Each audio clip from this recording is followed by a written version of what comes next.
I'm Nick Snow, watching government for Oil and Gas Journal in Washington, D.C.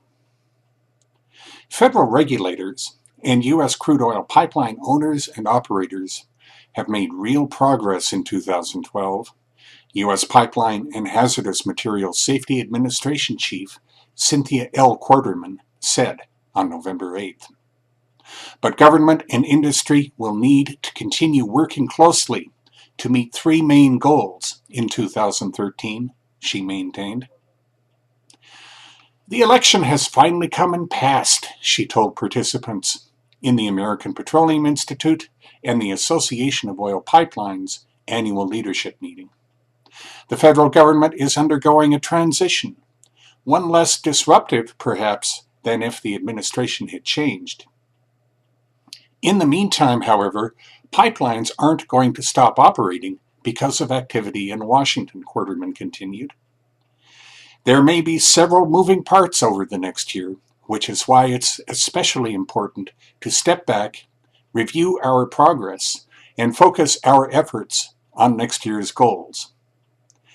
She listed three pipeline safety priorities: anticipating and averting high-consequence events, building and broadcasting to improve public understanding of safety efforts and risks, and cataloging and curtailing the highest risks.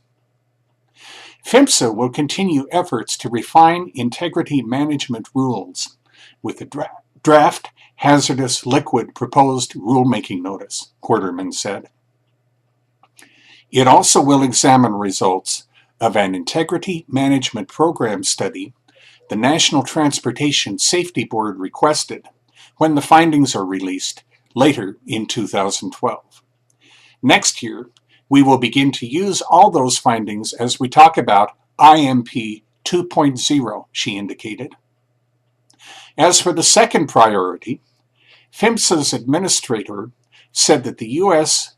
Department of Transportation Agency has been able to conduct focused meetings and amplify Call 811 before you dig, and other safety messages. Also, please remember PIPA, the Pipelines and Informed Planning Alliance, she urged. I continue to ask if you support risk-informed development near transmission pipelines. Encourage your member companies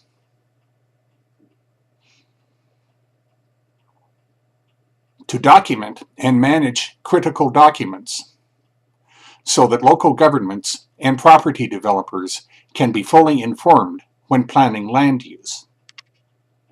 Finally, to catalog and curtail the biggest risks, Quarterman said that PHMSA will continue to push the Pipeline Safety Action Plan established by U.S. Transportation Secretary Ray LaHood.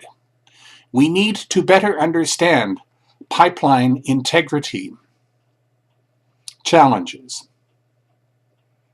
Repair, replace, or rehabilitate the highest risk infrastructure, identify construction, corrosion, material failure, and any time-related challenges, and ensure our pipeline systems are fit for service, she said.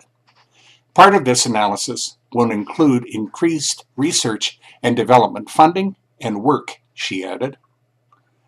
That includes improving pipeline data.